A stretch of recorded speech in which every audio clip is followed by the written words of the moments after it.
오늘 말씀 가운데 나눌 내용과 잘 부합하는 찬송입니다. 새 노래로 하나님께 찬송하자. 새 노래는 아무나 부를 수 있는 노래가 아닙니다. 성령으로 거듭난 새 사람이 부를 수 있는 노래가 새 노래이기 때문입니다. 우리는 새 노래를 부를 수 있는 사람으로 하나님이 불러주셨죠. 진정 감사한 마음으로 오늘 말씀 가운데 함께 은혜 받고 하나님 기쁘심이 되는 저와 여러분이 되었으면 좋겠습니다. 우리는 에베소서 말씀 일부분을 통하여 거듭난 자의 삶에 대해서 살펴보고 있습니다. 하나님은 우리에게 참으로 놀라운 일을 행하여 주셨습니다. 그것은 죽을 수밖에 없었던 죄인인 우리를 용서하시고 새 사람이 되게 하여 주셨습니다. 새 사람은 겉사람을 추구하지 않고 속사람을 추구합니다. 그러나 속사람이라고 하여 다 되는 것은 아니고 하나님을 닮은 새로운 속사람을 의미합니다.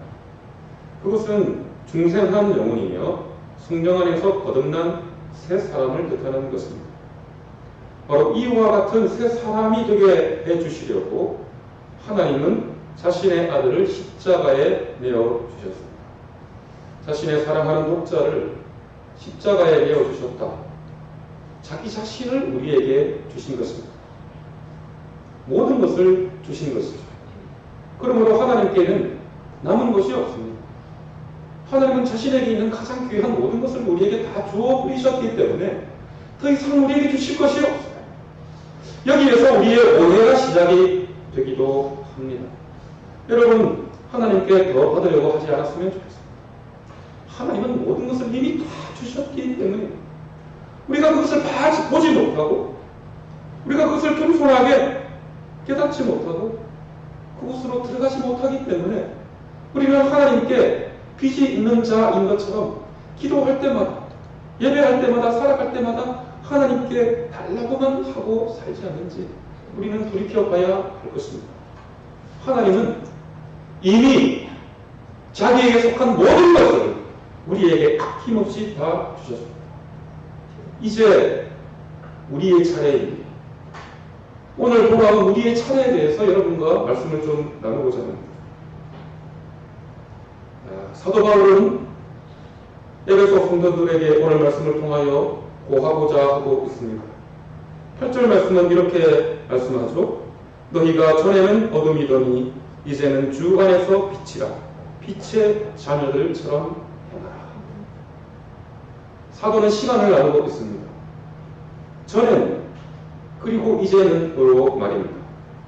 전에는 어떠한 시간이었을까요? 바로 너희가 어둠 가운데 살았던 시간입니다. 어둠의 자녀로 행하며 자기 스스로가 캄캄한 흑암인 줄 알고 살았던 시간입니다. 그들은 누구입니까? 첫 번째 이 편지를 받는 에베소 교회 성도들이지만 이 시대를 살아가고 있는 모든 세상 사람들이요. 그 속에서 하나님의 은총으로 구원함을 받은 바로 저와 여러분입니다. 우리는 어디에 있었을까요? 바로 전에는 어둠 속에 있었습니다. 어둠의 자녀였던 것입니다. 어둠의 자녀는 무엇을 좋아하며 무엇을 행하며 살고 있었을까요? 오늘 5장 말씀 우리가 다 읽지는 않았지만 사도는 구체적으로 강조하여 이것에 대해서 말씀하고 있습니다. 바로 3절에 음행을 행하고 살았던 자들, 더러움을 행하며 살았던 자들이며 탐욕을 좋아하며 살았던 자들이라. 은행은 무엇입니까? 하나님과 교제하며 그분의 영적인 신령함 속에 만족하며 살아야 할 우리가 허락되지 않은 다른 것을 쾌락 삼아 그것을 좋은 것으로 여기며 살아갑니다. 그것에 인생을 바치고 시간을 바치고 물질을 바치기, 이것은 하나님이 가장 싫어하는 일이죠. 세상은 새로운 철학과 사상과 과학의 이론을 무장하여 은행을 자유로운 것으로 포장하며 우리로 하여금 타락의 길을 받아들이도록 강요하고 있습니다. 그러나 성령의 말씀으로 살아가는 우리들은 반드시 하나님 안에서 이 음행의 문제를 청산하며 살아야 합니다. 첫 번째는 영적인 가름을 범하지 아니하고 오직 우리의 마음과 정성을 하나님께만 주고 사는 사람이어야 합니다. 그것이 첫 번째, 음행을 행하지 않는 하나님 백성의 삶입니다. 두 번째, 우리의 육신과 인간의 관계가 음행 가운데 방치되어서는 결코 아니 될 것입니다. 특별히 많지는 않지만 우리 교회 함께 참여하며 예배하는 우리의 가족, 젊은이들과 우리 어린 친구들에게 목사로서 강력하게 권고드리고자 합니다. 여러분, 세상이 여러분에게 권하고 손짓하고 있는 자유로운 연애와 자유로운 성관계는 결코 하나님이 허용하시지 않는 악한 것입니다. 여러분에게 하나님이 선하게 아름다운 계획으로 마련하시고 준비하고 계신 여러분의 배우자를 기도 가운데 기다리시기 바랍니다. 그들을 통하여 하나님께서 주시는 참된 성의 아름다움과 만족을 얻으시기를 바랍니다. 하나님이 우리 가운데 순수하게 찾아오셔서 임마누엘로 역사하시는 것처럼 그렇게 여러분의 배우자와 연합하여 하나가 되므로 하나님 안에서 참된 행복을 찾아가야 하는 것입니다. 더러운 것, 깨끗하지 아니한 것입니다. 우리 가운데는 깨끗하지 아니한 것이 여전히 많이 남아 있습니다. 하나님의 백성들이 바벨론의 포로에서 고향으로 돌아와 하나님의 성전을 건축하다가 여러 가지 이유로 중단해버렸습니다. 선지자는 그러한 잠자는 하나님의 백성들을 깨우며 일갈하죠. 너희는 완벽한 집에 살면서 하나님의 성전을 이토록 방치한다. 완벽한 집이 무엇입니까? 깨끗하고 화려하고 정결한 집입니다. 자신의 육신의 집은 정결하게 꾸미면서 하나님이 그할 조세에는 관심을 두지 않습니다. 즉 영적인 일, 영적으로 청산해야 할 더러운 것은 방치하고 있으면서 육신의 깨끗함만 추구하고 살아가는 하나님의 백성의 모습에 대해서 선지자는 지적하였던 것입니다. 어둠의 자녀는 영적인 깨끗함에 관심을 두지 않습니다. 자신의 집과 자신의 옷차림과 자신의 주변을 깨끗하게 정리하면서 자신의 속사람을 하나님 앞에서 깨끗하게 드리지 않습니다. 탐욕, 무엇입니까? 욕심으로 가득 찬 인생입니다. 남을 위하여 자신이 수고하여 베풀고 도우기 위한 삶에는 전혀 관심이 없고 끝없이 자기의 허전함만 채우기 위하여 동분서주하는 인간의 모습이죠. 또한 사절 이하에 누추함이 나오고 어리석은 말이 나오고 우상 숭배함에 대해서 이야기하고 있습니다. 누추함 무엇입니까? 어울리지 않는 곳에 자신의 영혼을 방치하는 것을 뜻하는 것입니다. 더러운 것과 탐욕과 너무나도 자연스럽게 연결되고 있는 것이죠. 여러분은 어디에 거처하고 계십니까? 누추한 곳에 거주하고 계십니까? 아니면 깨끗하고 좋은 곳에 살고 계십니까? 우리는 여기에서 또한 많은 오해를 갖습니다. 나의 생활이, 나의 사회적 지위가 정리되어 있고 그럴 만한 곳에 내가 거하고 있다면 나는 안전하고 괜찮다라고 잘못 생각하는 것입니다. 그러나 여전히 그 사람은 자신의 속사람에 관심을 두지 못하고 있습니다. 나의 영혼은 과연 어디에 있는가?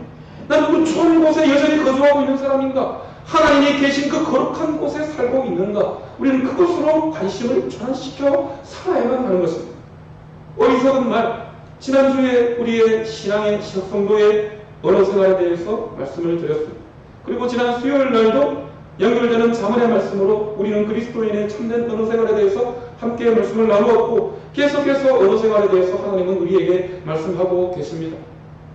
저는 하나님의 특별한 뜻이 당분간 우리 가운데 있기 때문에 이 말씀을 반복적으로 주시고 있다 생각합니다. 성도는 언어 행실에서부터 깨끗하고 새로움을 입는 사람이 되어야 합니다. 우리는 어둠의 자녀가 아니고 전에 예전의 시간에 속한 사람들이 아니기 때문에 어리석은 말, 잘못된 말, 인격을 말살하는 말, 나의 형제를 갉아먹고 성천에는 그 좋지 못한 말을 더 이상 해서는 아니 될 것입니다. 물론 쉬운 일이 아니고 우리의 제된 본성이 여전히 우리 속에 남아있으므로 이러한 것들이 불쑥불쑥 우리 가운데서 드러나고 내 속에서 올라올 것입니다만은 우리는 그때 이 말씀을 기억하여 그것을 다시 속으로 삼켜야 할 것입니다. 목구멍에 차올라 견딜 수 없을 것 같지만 그때 주님 한번 외치십시다. 우리가 동성기도 하기 전에 주여 상창할 것이 아니라 내 속에서 악한 말이 솟아올라올 때, 내 속에서 좋지 않은 마음이 밖으로 터져나오려고 할 때, 그때 주여를 우리는 외쳐야 할 것입니다. 우상숭배, 이따가 좀 말씀드리고자, 이 모든 것을 종합한 것이 바로 우상숭배로 나타나게 되어 있습니다. 사람들은 우상숭배하는 그 모습을 통해서 이런 모든 어두운 것을 가리고 위장하려 합니다. 내가 거룩한 것처럼 그렇게 꾸며내려 하는 것이죠. 그 모든 것이 우상숭배의 모습으로 결국은 다 나타나게 되어 있는 것입니다. 다른 시간을 사도는 말하고 있습니다. 그것은 이제의 시간입니다. 이제부터의 시간입니다.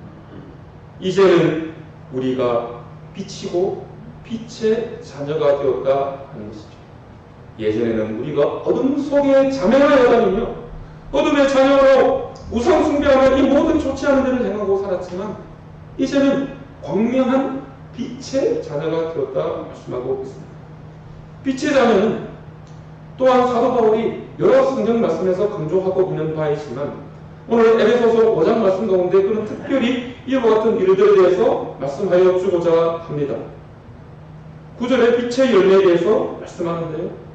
이제 빛의 자녀가 된 하나님의 새로운 속사람은요, 빛의 자녀다운 열매를 맺는 삶을 사는 것입니다. 여러분 꼭 기억하십시오. 열매로 그들을 알지니. 예수 그리스도께서 산상수훈의 그 귀한 말씀을 마치시면서 무리들에게 결론으로 들려주신 말씀이 바로 열매에 관한 교훈입니다. 열매 없는 유치, 열매 없는 깨달음, 열매 없는 신앙, 열매 없는 기도, 열매 없는 말씀 듣기, 열매 없는 성경 방송, 열매 없는 신학 공부, 이 모든 것은 헛된 것입니다. 산상수훈의 그 말씀이 얼마나 아름답고 우리의 영혼을 살리는 주옥과 같은 그리스도의 말씀이십니다. 그러나 주님은 결론적으로 이렇게 우리에게 부탁하시는 것입니다. 망구 소용없는, 내가 지금 산에서 이야기하는 이 모든 아름다운 말을 너희들이 줄구장창 기억하고 다 암송한다 할지라도 열매 맺지 못하면 아무 소용이 없다 말씀하여 주신 것입니다. 오늘 사도도 주님과 똑같은 말씀을 빛의 자녀들에게 하고 있는 것입니다. 그들은 첫 번째 착함의 열매를 맺어야 합니다. 9절에 보십시오. 빛의 열매는 모든 착함과 의로움과 진실함에 있느니라. 첫 번째 하나님의 성도는 착해야 한다 말씀하고 있습니다. 이 사도의 가르침 앞에 절로 저는 머리가 숙여지고 자신이 없어집니다. 저는 착한 사람입니다. 착하고 싶기는 한데 아직 착하지는 못한 것 같습니다. 여러분 착한 사람이 됩시다. 조직에서 몸담고 있는 깍두기 형님들도 착한 사람이 되자. 문신색이고 다니자. 여러분 우리는 그리스도의 몸이고 그리스도의 교회의 조직에 몸담고 있는 사람, 그분들과 우리의 삶을 어떻게 비교할 수 있겠습니까? 마땅히 착해야 할 것입니다. 그런데 성경이 말하는 착함은요, 특별히 이것과 관계되어야만 하는 것입니다. 그것은요 바로 하나님을 향한 충성입니다. 그래서 예수 그리스도께서 천국의 비유를 들 때 달란트 비유에서 하나님 앞에서 5달란트, 2달란트 받아 남겼던 그 종들을 마지막에 이렇게 불러주실 것이라 말씀하시죠. 뭐라고 부르십니까? 착하고 충성된 종들아, 너희가 작은 일에 충성하여. 착한 것은요, 그냥 타고난 어진 품성을 의미하는 것이 아닙니다. 성령의 9가지 열매, 갈라디아서에 등장하고 있는 그 열매 가운데 바로 온유의 열매가 있습니다. 온유의 열매는 부모님으로부터 물려받은 천성의 선함과 어진 것을 이야기하는 것이 아니에요. 우리는 저마다 타고날 때마다 다른 기질이 있고 다른 성정이 있습니다. 그러면 부모에게 어진 기질을 물려받지 못한 사람은 다 가망이 없는 것입니까? 그렇지 않아요. 그리스도의 십자가는 아무 가망이 없는 모든 사람들을 완전히 새로운 사람으로 바꾸어 놓고야 하는 것입니다. 저같이 성격이 박합하고 어질지 못한 사람, 그래도 가망이 있습니다. 왜냐하면 성경 안에 있는 온유함은, 성경이 말하는 착함은 하나님을 향한 충성과 직접적으로 연결되는 것이기 때문입니다. 우리는 착하되 하나님을 향한 충성 안에서 착해야 합니다. 아무 원칙도 없고 아무런 교리도 없고 아무런 중심도 없이 그저 약해 빠지고 그저 어지기만 해서는 안 될 것입니다. 그것은 방향도 없고 중심도 없는 어진이기 때문입니다. 우리는 반드시 살아계신 하나님, 우리를 향하여 주시기를 원하시는 거룩한 하나님, 그 하나님을 마음속에 품고 그분을 향한 참된 절개와 충성을 가지고 그것을 기준으로 온유함으로 세상을 살아가는 착한 사람이 되어야 하는 것입니다. 두 번째, 의로움에 대해서 구절을 말씀하고 있죠. 의로움, 여러분이 알고 있는 바로 그것입니다. 의롭다는 것은 한마디로 옳다 하는 것입니다. 이 세상에 옳은 것은 어디에 있을까요? 오직 하나님께만 있습니다. 우리는 옳지 않습니다. 그러므로 마태복음 6장 33절에 주님께서 말씀하시죠. 그런 점에는 먼저 그의 나라와 그의 의를 구하라. 그리하면 이 모든 것을 너희에게 더하시리라. 우리가 구해야 할 것은 무엇입니까? 그의 나라와 그의 의입니다. 이때 그의 의는 무엇입니까? 이것이 바로 여기에 등장하는 의로움입니다. 하나님만이 옳다 하는 것입니다. 다른 옳은 것을 우리는 기준 삼으면 안 되고 추구해서는 안 될 것입니다. 내가 가진 옳음 아닙니다. 학교에서 가르치는 선생님의 옳음 아닙니다. 하나님의 옳음만이 우리가 추구하고 구해야 할 의롭고 옳은 것입니다. 우리가 하나님의 옳으심을 구하고 그곳에 중심을 맞추어 살아간다면 우리가 바라는 모든 것은 덤으로 하나님께서 주실 것입니다. 그러나 새로운 속사람인 우리가 하나님의 의로움을 거부하고 세상에 옳다 여겨지는 것, 세상의 가르침이 옳다 하는 것, 그렇죠. 아까 젊은이들에게 은행에 대해서 이야기하였습니다. 세상은 이 옳음의 기준을 변경시키고 변질시키려 하고 있습니다. 그러나 하나님의 말씀은 세세에 무궁한 것입니다. 결코 풀처럼 꽃처럼 시들거나 땅에 떨어지지 않습니다. 하나님의 옳으심은 여기서도 옳고 저기서도 옳고 예전에도 옳고 지금도 옳고 영원히 옳은 바로 그러한 의로움입니다. 하나님의 의로움에 중심을 맞추고 하나님의 옳으심만이 모든 것임을 인정하며 의로운 삶을 사는 것이 빛의 자녀가 맺어야 할 열매입니다. 세 번째, 구절은 또한 진실함에 대해서 이야기하고 있습니다. 지난주 복과 부의 통증 증후군의 예를 들어드리며 그리스도의 몸된 한 지체들이 어떻게 진실함으로 서로 교제하며 주고받아야 하는지에 대해서 말씀을 드렸습니다. 우리는 한 몸이기 때문에 진실된 신호를 주지 않으면 첫 번째 우리는 고통을 느끼게 되어 있습니다. 서로 힘들고 아파요. 더 좋은 사람이 어디 있겠습니까? 우리가 낫기 위하여 아픈 경우도 있지만 의미 없이 아픈 것은 우리가 무조건 피해야 할 일입니다. 우리가 서로 진정성 있게 진실한 신호를 주고받지 못하면 우리가 서로 고통스러울 수밖에 없고 그것은 더 문제가 고통으로 그치지 않는다는 것입니다. 그 복과 부의 통증 증후군의 환자는 그것이 극단적으로 치달으면 결국은 잘못하면 죽게 되어 있어요. 목숨 자체가 위태롭게 된다는 것입니다. 한 몸 안에 있는 한 지체가 서로 진실되게 유통하지 아니하면 고통의 문제로 그치지 않고 죽음에 이를 수가 있습니다. 교회의 영적인 건강성의 척도 가장 중요한 것은요, 서로 진실되게 행하는가에 있습니다. 아무리 사업이 번성하고 많은 헌금이 쏟아져 나오고 전도 축제하면 배화의 사람들이 여기 와서 등록한다 할지라도 그것은 그야말로 거품에 지나지 않습니다. 여호와의 말씀이 진실한 것이기 때문에 세세 무궁하듯이 그리스도를 머리로 한 한 몸 한 지체인 교회가 서로 지체간에 진실한 마음을 주고받을 때 그 교회는 영원하며 하나님의 나라를 준비할 자격이 있는 교회가 되는 것입니다. 크게 세 번째입니다. 빛의 자녀는 무엇인가? 오늘 성경은 이렇게 말씀하고 있습니다. 빛의 자녀는 어두움의 일을 드러내고 폭로한다. 11절에 보면요. 너희는 열매 없는 어둠의 일에 참여하지 말고 도리어 책망하라 촉구하고 있습니다.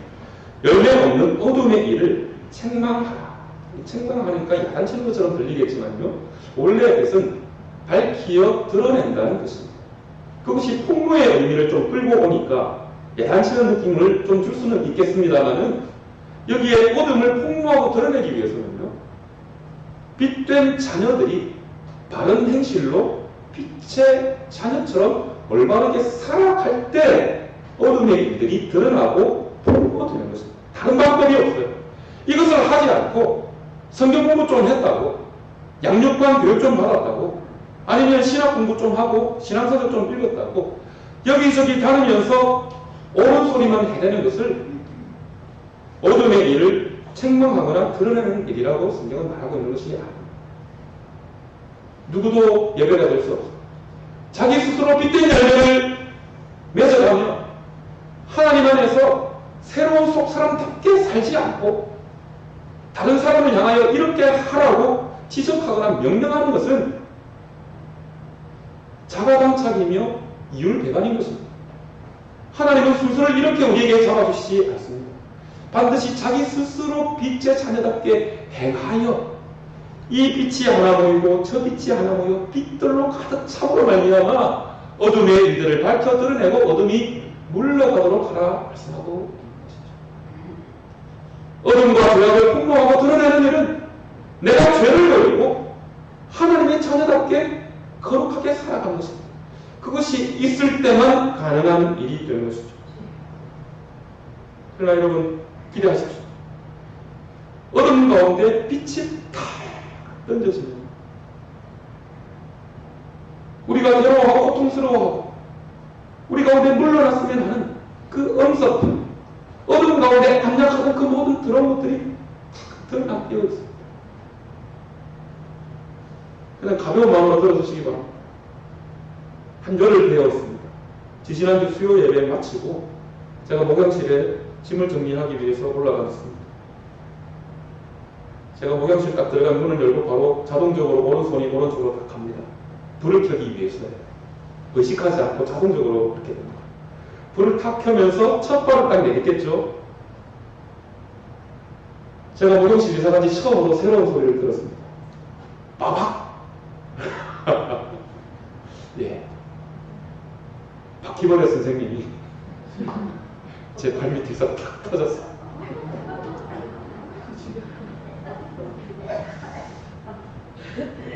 왜 터졌겠습니까? 잘생긴 제가 등장하니 환영하려고 가 아니라 불이 켜졌기 때문이죠. 바퀴벌레는 어둠 속을 다니는 벌레. 어둠을 좋아해요. 어둠과 친구. 어둠과 뗄 수가 없어요. 어둠 속에서 바퀴벌레가 얼마나 무서운지 여러분 모른 척 하지 마세요. 다 아시잖아요. 특히 우리 어릴 때 오늘 성경의 사도가 말하는 것처럼 전에 우리가 어릴 때 예전에 바퀴벌레의 그 무서움과 위력을 우리는 다 경험하고 살았습니다. 도시락에도 바퀴벌레 많이 나왔잖아요. 솔직히.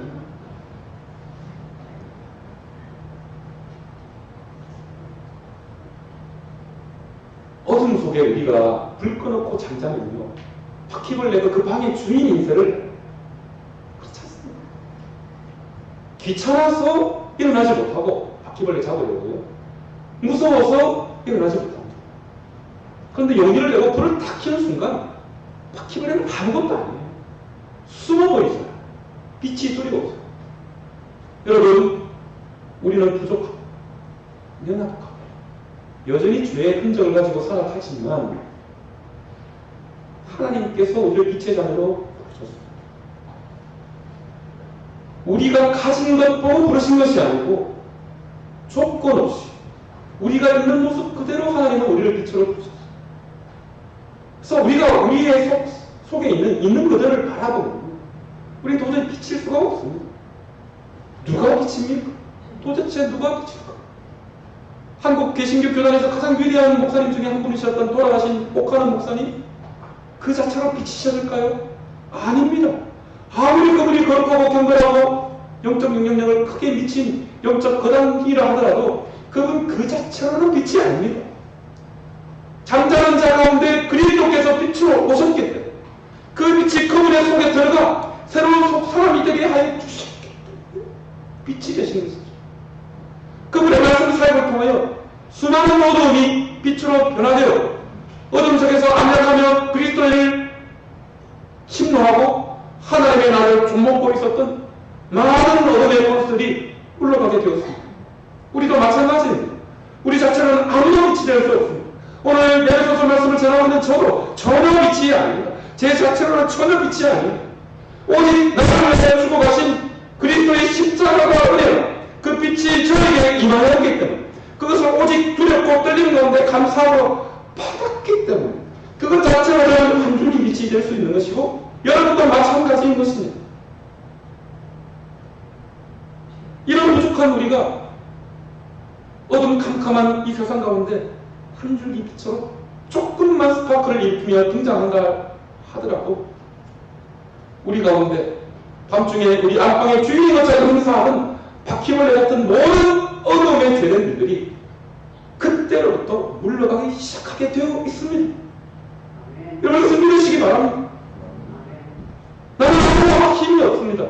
하루도 아닌 것 같지만 나는 어둠 속에서 압력하며 하나님 나라를 대적하는 사탄의 모든 각각 내게 비추신 그리스도의 빛의 능력으로 물리칠 수가 없는 것입니다.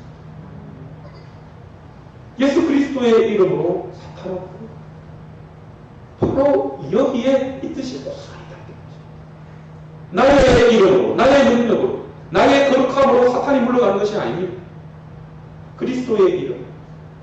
빛으로 세상에 와서 자기 백성이 영접하지 아니하고 십자가에 못 박아버린 그 위대하신 예수 그리스도의 이름으로 우리가 기도하고 그 그리스도의 이름으로 우리가 행할 때 어둠은 반드시 물러가게 되어 있습니다.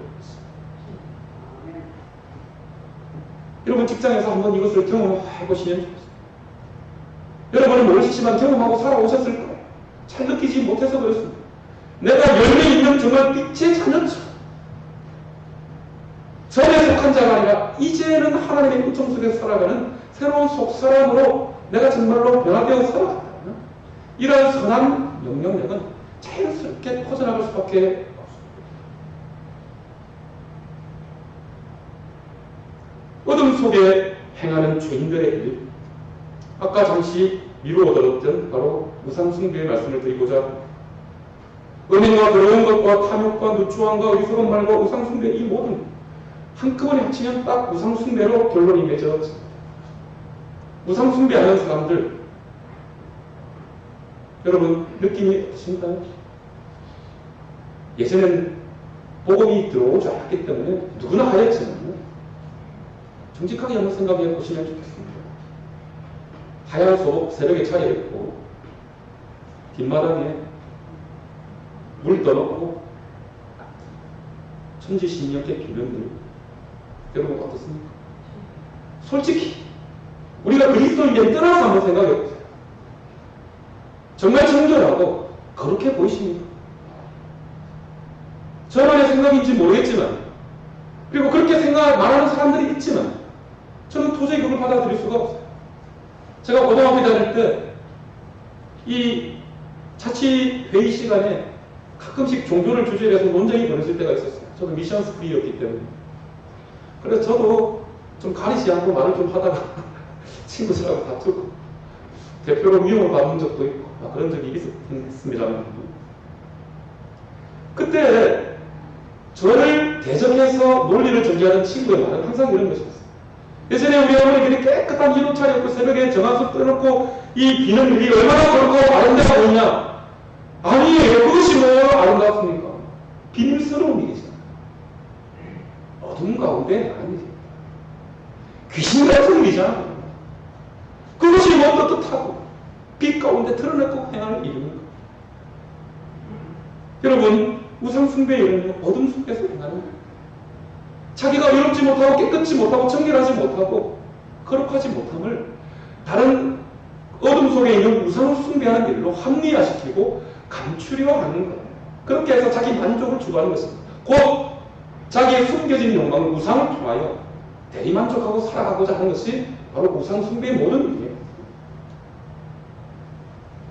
타 종교를 이 시간에 함부로 폄하하고 싶은 생각은 없습니다. 그러나 절에 가서 10m짜리 불상 앞에서 아무리 빌고 절하면 1000배 절을 하면 그 인생이 깨끗해지겠습니까? 그런 일은 일어나지 않습니다. 위장이에요. 위장입니다. 한 손으로는 악한 짓 하면서 한 손으로는 1000번 무릎 꿇고 절함으로써 모든 자기의 문제가 해소된 것처럼 그렇게 느끼고 싶어하는 욕망의 분출구에 불과한 것입니다. 자기 손으로 깎아 만든 우상이잖아. 오늘 우리가 예배하는 하나님은 무엇입니까? 여러분의 손으로 깎아 만들었습니까? 우리는 보이긴 합니까? 오늘 말씀을, 오늘 예배를 열기 전에 제가 무슨 말씀을 읽어드렸습니까? 하나님은 영이시니 하나님께 예배하는 자는 영과 진리로 예배할지. 그치? 드러나는 모습, 관절이 다 나갈 정도의 고행으로 하나님 앞에 우리는 예배하지 않습니까? 우리 속에 있는 새로운 속사람, 넘쳐나는 기쁨과 감사와 참된 즐거움과 진실을 다해서 영의 하나님 앞에 우리는 예배하는 것입니다. 우상이 옳다고 믿어서 사람들은 우상을 믿지 않습니다.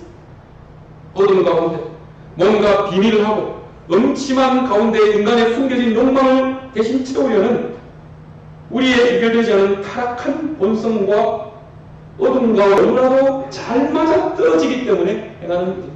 그러므로 그리스도의 영으로 새롭게 된 이제에 속한 우리는 그 일에 관여할 수가 없습니다. 전에는 어땠는지 모르겠습니다. 전에는 그렇게 하셨을 수도 있습니다. 전에는 우리가 어둠의 자녀였기 때문에 그리 할 수도 있었다는 것입니다. 괜찮습니다. 상관은 없습니다. 그러나 이제부터가 문제예요. 이제는 어떻게 할 것인가? 우상숭배로 대표되는 그 모든 어둠의 일을 우리는 마땅히 버려야 하는 것입니다.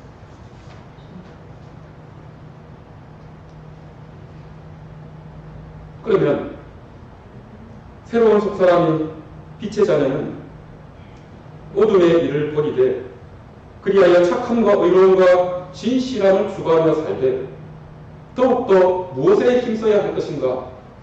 그것이 오늘 설교 말씀의 제목입니다. 10절 말씀을 함께 한번 읽기를 원합니다. 10절 말씀입니다. 준비 시작. 주를 기쁘시게 할 것이 무엇인가 시험하여 보라. 여러분, 숙제를 드리고자 합니다. 우리는 시험을 쳐야겠습니다. 한 주간 동안 먼저 1차 시험을 치기를 원합니다. 이것은 코로나 때문에 모여서 안 쳐도 됩니다. 집에서 각자 치시면 직장에서 치셔도 되고 학교에서 치셔도 되고. 그 시험은 무엇인가? 어떻게 하면 하나님이 기뻐하실까 하는 시험. 주를 기쁘시게 할 것이 무엇인가 시험하여라. 사도는 매우 독특한 표현을 쓰고 있죠. 하나님을 시험하라 말씀하고 있는 것이 들리기 때문입니다. 하나님을 우리가 어떻게 시험할 수 있을까요? 시험은 마귀의 전유물 아닐까요? 맞습니다. 우리는 하나님을 결코 시험해서는 아니 될 것입니다. 하나님은 시험받는 분이 아니기 때문입니다. 하나님은 유혹도 받지 아니하시고 그리고 게임도 받지 아니하시고 어떠한 테스트도 받지 아니하십니다. 시험을 내시는 분은 하나님이시고 그것을 푸는 자는 인간이고 피조물이기 때문입니다. 그렇기 때문에 오늘 이 시험하여 보라는 말은 하나님을 시험하라는 것이 아니라 사실은 자기 자신을 하나님 앞에서 시험해 보라는 것입니다. 시험이라는 것은 무엇인가? 찾으라, 조사해보라, 연구하라, 골똘히 생각하라, 그리고 결정적으로 답을 찾아내라는 것입니다. 그래서 무슨 말이 됩니까? 주를 기쁘시게 할 것이 무엇인가 시험해 보라는 것은요, 하나님이 어떻게 하면 나를 통하여 기뻐할 것인지 그 답을 찾아라 하는 것입니다. 답을 찾기 위해서 무엇을 해야 할 것입니까? 시도해야죠. 이것저것 해봐야 할 것입니다. 해서 하나님이 참으로 기뻐하는 것이 무엇인지 우리는 마땅히 반드시 알아내어야 합니다. 이것에 둔감한 영혼이 되어서는 안 돼요. 이것이 그냥 둔감하고 일주일에 한 번 교회 나와서 예배 드리면 되지 않냐. 이 어렵고 지난한 세태에 일주일에 한 번 나와서 예배 드려 주는 것이 어디냐 라고 생각하는 분이 혹시 한 분이라도 계시지 않네요. 그렇습니다. 그것이 다가옵니다. 적극적이어요. 하나님이 기뻐하시는지 뭐 하는 것이 무엇인가를 알기 위해서 애쓰는 사람이 되어야 하고요. 그 다음 반드시 내가 행해법으로서 찾아내어야. 그걸 없는 신앙은요, 결코 오늘 말씀하는 열매 맺는 신앙하고는 아무 상관이 없는 신앙이기 때문입니다. 어둠의 자녀는 하나님을 기쁘시게 하는 일에 전혀 관심이 없습니다. 그는요, 오직 자신의 기쁨만을 추구하며 살게 되어 있습니다. 남은 것을 하나님께 드려요. 귀한 것을 하나님께 드리는 것이 아니라 다 쓰고 남은 것을 하나님께 적당히 드리는 사람입니다. 그러나 빛의 자는 하나님의 기쁨을 먼저 추구하는 사람. 자신의 기쁨을 먼저 추구하기 때문에 결국 하나님을 섬기지 않고 우상숭배에 빠지고요. 하나님의 기쁨을 추구하는 사람은요, 어려운 형편 가운데서도 하나님께 참된 예배자가 되기 위하여 팔버둥치고 정진하며 살아가는 사람이 됩니다. 하나님이 기뻐하시는 것들 성경이 여러 차례 여러 군데서 말씀하고 있습니다. 다 말씀드릴 수는 없지만 몇 가지만을 말씀드리고 마칠 텐데요. 이것이 다가 아닙니다. 이것을 기준으로 해서 여러분이 각자 일주일 동안 먼저 1차 시험 답을 찾으셔야 하는 방법. 오늘 성경이 이야기하는 중요 목록에 대해서 간단히 말씀을 드리고자 합니다. 첫 번째, 하나님이 기뻐하시는 것. 가장 대표적인 것은 우리의 온전한 믿음입니다. 믿음이 없이는 하나님을 기쁘시게 하지 못하나니 하나님께 나아가는 자는 반드시 그가 계신 것과 또한 그가 자기를 찾는 자들에게 상 주시는 이심을 믿어야 할 것입니다. 히브리서 11장 6절, 여러분이 잘 알고 있는 바로 그 말씀입니다. 무엇이 없이는 하나님을 기쁘시게 하지 못한다고요? 믿음이 없이는 하나님을 결코 기쁘게 할 수 없습니다. 반대로 부족하지만 내게 능력은 없지만 나는 제3자가 아니지만 나는 건강이 부족하여 늘 고통스럽기는 하지만 내 속에 믿음이 있기만 하면 하나님은 기뻐하십니다. 놀랍지 않습니까?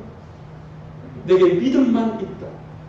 하나님의 기쁨이 될 수 있습니다. 하나님은 오늘 믿음과 성령이 충만한 사람을 찾고 있습니다. 믿음으로 하나님께 나아가 하나님의 기쁨이 되어야 할 것입니다. 하나님은 또한 회개하는 심령을 참으로 기뻐하십니다. 많은 죄를 이끌고 나와 하나님께 제사 드리는 자가 아니라 상한 심령으로 주께 나오는 자를 하나님은 기뻐하신다. 여러분, 그래서 오늘 예배당에 들어오시기 전에 너무 삶이 만족스러워서 들어오시는 분이 혹시 계셨다면 반쯤은 농담입니다. 하나님이 그것을 그렇게 기뻐하시지 않을 수 있다는 것을 한 번쯤은 생각해 보셔야 하겠습니다. 하나님의 예배로 나오는 자들에게 바라시는 것은요, 회개하는 상한 심령입니다. 하나님 앞에 부족한 자기의 삶을 하나님의 말씀 앞에 비추어 드러내는 바로 그 마음이라 하는, 이와 같이 죄인 한 사람이 회개하면 하늘에서는 회개할 것 없는 의인 99으로 말미암아 기뻐하는 것보다 더 기뻐하는, 하나님은 우리의 상한 심령, 참되게 회개하는 것을 너무나도 기뻐하시고 즐거워하신다 하는 것입니다. 빼놓을 수 없는 것이 바로 기도입니다. 그러나 한순간의 기도를 하나님은 좋아하시는 것이다. 바로 상한 심령으로 나와 정직하게 하나님의 오르심을 위하여 기도하는 그 기도를 들으시고 기뻐하십니다. 악인의 제사는 하나님이 미워하시고 정직한 자의 기도는 그가 참으로 기뻐하십니다. 하나님 앞에 정직하게 드리는 기도는 과연 무엇입니까? 자신의 욕심을 주관하는 기도를 하나님은 정직한 자의 기도로 받아들이시지 않습니다. 하나님의 만족과 하나님의 기쁨을 위하여 그분의 사랑이 이 세상에 흘러넘치던 나의 형제와 이웃을 위하여, 교회를 위하여, 세상을 위하여, 코로나로 위하여 400만이 넘게 죽어버린 이 세계의 위기를 위하여 기도하는 그런 정직한 기도를 하나님은 기뻐하신다는 거예요. 하나님 앞에 채권자 되는 것처럼 기도하는 목록 100개 적어서 하나님 이것도 해주시고 저것도 해주시고 그런 기도 아닙니다. 주님께서 우리를 위하여 중보의 기도를 피처럼 땀을 흘리시며 드리셨던 겟세마네의 기도처럼 교회를 위하여, 이웃을 위하여 진심으로 드리는 그 기도를 하나님은 기뻐하시는 것입니다. 그리고 또한 재물을 빼놓을 수가 없습니다. 이 말씀 제가 좀 고민을 했는데 꼭 말씀을 드려야겠습니다. 빌립보서 4장 18절에 이는 받으실 만한 향기로운 재물이요 하나님을 기쁘시게 하는 것입니다. 에바비로 기도회 편에 바울이 연봉을 받았습니다. 예루살렘 교회 또한 보게 되었습니다. 그것을 하나님은 너무나도 이미 기뻐하십니다. 선포하고 있습니다. 나의 영광을 위해서가 아니라 하나님의 뜻을 위하여 기쁨으로 드리는 헌상, 높이 계신 하나님께 드리는 것. 바로 이 헌상을 하나님은 너무나도 기뻐하신다는 것입니다. 여러분께 돈 많이 교회 갔다 왔지라는 이야기가 결코 아니지 않습니까? 위에 계신 하나님께 만족할 만큼 드리십시오. 하나님은 그것을 참으로 기뻐하시기 때문입니다. 이 모든 것을 종합하여 거룩한 산재물이 되어야 합니다. 그러므로 형제들아 내가 하나님의 모든 자비하심으로 너희를 권하노니 너희 몸을 하나님이 기뻐하시는 산재물로 드리라. 이는 너희가 드릴 영적 예배입니다. 하나님은 무엇보다 저와 여러분 자신이 거룩한 제물로 드려지는 참된 예배를 기뻐하십니다. 여러분, 나는 하나님을 예배하는 예배자입니다. 제가 성도교회 부교육자로 처음 예배를 드리게 됩니다. 이 찬송을 드려요. 제가 그전 교회 찬양 인도자였음에도 불구하고 이 찬양을 몰랐어요. 제가 이 찬양을 처음 듣고 큰 충격을 받았어요. 나는 누구입니까? 나는 왜 여기에 서 있는가? 예배자이기 때문입니다. 다른 모든 것 하나님께 다 드려도 나 자신을 거룩한 산재물로 우리가 하나님께 드리지 못한다면, 참된 예배자로 하나님 앞에 서지 못한다면 우리는 하나님의 기쁨이 될 수가 없습니다. 하나님의 기쁨이 되지 못하는 삶은 새로운 속 사람의 삶이 아닙니다. 말씀을 해줄까 합니다. 우리는 하나님의 사랑으로 은총을 받아 죽었다가 살아났습니다. 죽었어요. 근데 다시 살았습니다. 하나님은 이렇게 우리를 살리시려고 자신의 아들을 십자가에 죽도록 하셨습니다. 우리 살게 하려고 자신의 아들을 죽음에 내버려 두셨다. 이제 우리의 차례입니다. 우리는 어떻게 해야 할 것인가? 어둠의 자녀 속에서 잠자지 말아야 합니다. 일어납시다. 자지 말고 일어나야 합니다. 나를 중심으로 살았던 삶에서 하나님을 중심으로 한 하나님의 기쁨을 위한 삶으로 돌이키셔야 합니다. 날마다 오늘도 내일도 주님 오실 때까지 하나님이 기뻐하실 만한 일이 무엇인지 생각하며 그것을 위하여 일생을 바치는 삶을 살아야 할 것입니다. 이러한 삶이 빛의 자녀에 마땅한 도리이며 그 삶 자체가 축복입니다. 다른 것이 축복이 아니라 그 삶 자체가 이미 하나님께서 우리에게 모든 것을 주신 그것을 만끽하고 향유하면 우리는 참된 복된 인생이 되는 것입니다. 사랑하는 성도 여러분, 하나님께서 우리에게 모든 것을 주셔서 우리는 새로운 사람이 되었습니다. 이제 하나님을 기쁘시게 할 것이 무엇인가 시험치며 만족할 만한 것을 하나님께 돌려드리는 복된 여러분 되시길 이 시간 주님의 이름으로 축복합니다. 기도하겠습니다. 사랑의 하나님 감사를 드립니다. 아들을 십자가에 매달아 가장 귀한 모든 것을 우리에게 다 주셨습니다. 이제 우리의 차례입니다. 하나님을 기쁘시게 할 것이 무엇인가 생각하게 하시고 피하지 않게 하시고 그것을 거룩하고 기쁨으로 여기며 우리의 삶을 헌신하게 하여 주시옵소서. 감사드리며 예수님의 이름으로 기도드리옵나이다. 아멘.